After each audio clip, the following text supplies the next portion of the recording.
உக்ரைனோட தாக்குதல் இதுவரைக்கும் எப்படி இருந்துச்சு? எதுவுமே பெரிய அளவு மைலேஜ் எடுத்ததில்ல. அப்படி இருக்கும்போது, இப்ப சமீபத்தில நடந்த 2 தாக்குதல் மட்டும் மைலேஜ் எடுத்துருமாடா? அப்படின்னு கேட்டோம்னா, எடுக்குது, எடுக்கலைங்கிறது தேவை கிடையாது. ஆனா ஜெலன்ஸ்கியோட வருங்காலத்த மாத்தியே எழுதிருச்சு அப்படிங்கிறது தான். காரணம் என்ன அப்படின்னா, 2 எப்பயுமே ரஷ்யா, உக்ரைன் தாக்குதல்ல, உக்ரைன் ஒரு சம்பவம் செய்யுதுன்னா, அதுக்கடுத்து 1 மாசத்துக்கு ரஷ்யா வச்சு செய்யும். அதுலருந்து தப்பிச்சோம், பொழச்சோம்னு உக்ரைன் எந்திரிச்சு ஓடுறதுக்கே நேரமாயிருங்க.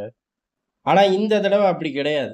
டக்குன்னு 2 தாக்குதல முடிச்சு விட்டார்கள். 1 அவர்களோட குண்டுவீச்சு விமானம், ரஷ்யாவோட குண்டுவீச்சு விமானம் பாதிப்படைஞ்சது. 2வது பாலங்கள் தகர்க்கப்பட்டது. இந்த 2மே ரஷ்யாவுக்கு மிகப்பெரிய ஒரு பின்னடைவு தான். ஏன் அப்படின்னா, ஏகப்பட்ட கேள்விகள் வருது. ஒண்ணுக்கும் பயப்பில்லைங்க, பதில் சொல்றதில்ல. அவர்கள் டெலகிராம் சேனல்களும் அத அப்படியே ஒண்ணும் கண்டுக்கிறதில்ல. என்ன அப்படின்னா, தாக்குதல் நடந்துருச்சுல, பதில் தாக்குதல் வந்தே தீரும் பார்த்துக்கங்கிற மாரி போறார்கள். ஏன்னா, ஏகப்பட்ட கேள்விகள். எப்படி டேமேஜ் பண்ற அளவுக்கு பாதுகாப்பு இல்லாம இருந்துச்சு அப்படின்னு. அதாவது குண்டுவீச்சு விமானங்கள பொறுத்தவரை. அதுக்கடுத்து பெரிய விஷயம் என்ன அப்படின்னா, அந்த சேதாரம் ஆயிருக்கு. இருந்தாலும் அடுத்த சேட்டலைட்ல மாட்டும்னு நல்லா தெரியும். அந்த ஃபோட்டோவ தூக்கிட்டு ஊர் உலகம் பூரா சுத்துவாய்ங்கன்னும் தெரியும். அப்படி இருந்தும் அந்த இடத்துல ஏன் ஏமாந்தார்கள்? அப்படிங்கிற கேள்வி தான். இந்த கேள்விக்கான பதில் இதுவரைக்கும் வரல. மேபி அதுவே ஒரு ட்ராப்பா இருக்குமோ அப்படின்னு சொல்றார்கள். ஆனா ரஷ்யாவ பொறுத்தவரையும் அப்படிலாம் வச்சு சாதிக்கணுங்கிற அவசியம் கிடையாது. நேரடியாவே சாதிக்கக்கூடிய நாடு தான். அதனால அதுக்கான வாய்ப்புகள் கம்மி. சேதாரத்த பொறுத்தவரையும் மல்டிபிள் நம்பர்ஸ் வெளியில வருது. காரணம் என்ன? மொத 40 அப்படிங்கிற தகவல் தான் தீயா பரவுது. இப்போ உக்ரைனே 12 அப்படின்ட்டார்கள். ரஷ்யாவ பொறுத்தவரையும் 3 அப்படிங்கிற எண்ணிக்கையில தான் அவர்கள் எப்பயுமே இருக்கார்கள். இந்த 3மே மிகப்பெரிய அளவு டேமேஜா அப்படின்னு கேட்டா, அதுக்கெல்லாம் ஒண்ணும் கிடையாது அப்படின்ட்டு சிம்பிளா கடந்து போறார்கள். இந்த மாரி ஏகப்பட்ட விஷயங்கள ரஷ்யா சந்திச்சுக்கிட்டு இருக்கு. இது போக உக்ரைன பொறுத்தவரை அந்த மொத்த தாக்குதலை எப்படி டிசைன் பண்ணோம் தெரியுமா? அப்படிங்கிற மாரிலாம் ஓட்டிக்கிட்டு இருக்கார்கள். ஆனா இது எல்லாமே ரஷ்யா இம்மீடியட்டா ஒரு வீரியத்த காட்டியிருந்துச்சு அப்படின்னா, ஓகே 1க்கு 1 சரியா போச்சு போங்கடா அப்படின்னு ஆட்டைய முடிச்சிருக்கலாம். ரஷ்யா ரொம்ப லிமிட்டடா தான் வீரியத்த காட்டுது. இந்த சம்பவங்கள் பெருசா ரஷ்யா ஹைலைட்டே பண்ணாம நகர்ந்து போகுது. ஓரளவுக்கு. ரொம்ப கிடையாது. ஓரளவுக்கு.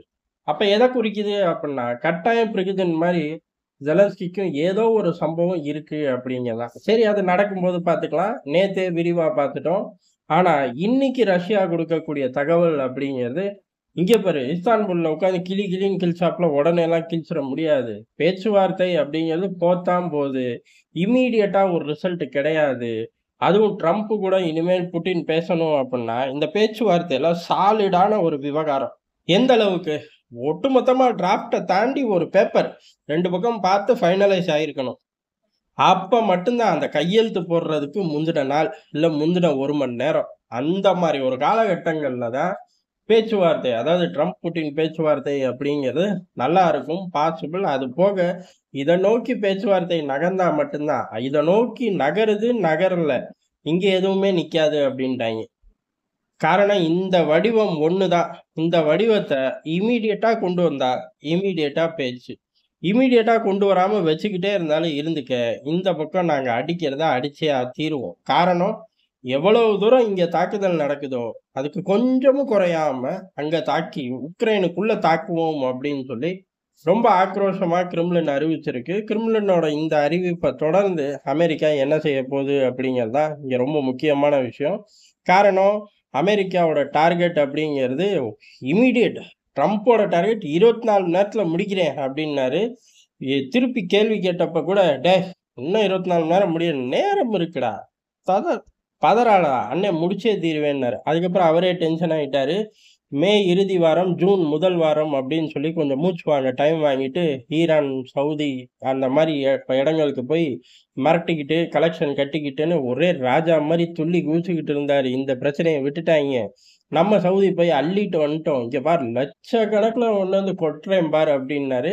ஈரானையும் மிரட்டிக்கிட்டு இருக்கோம். அது போக இது எங்களுக்கு விஷயமே இல்லைங்கிறதையும் சொல்லிக்கிட்டு இருக்கோங்கிற மாரி, தனிக்காட்டு ராஜாவா போறதுக்கு பிளான் பண்ணிக்கிட்டு இருக்கும்போது, பொசுக்குன்னு மாசத்த முடிச்சுப்புட்டாய்ங்க.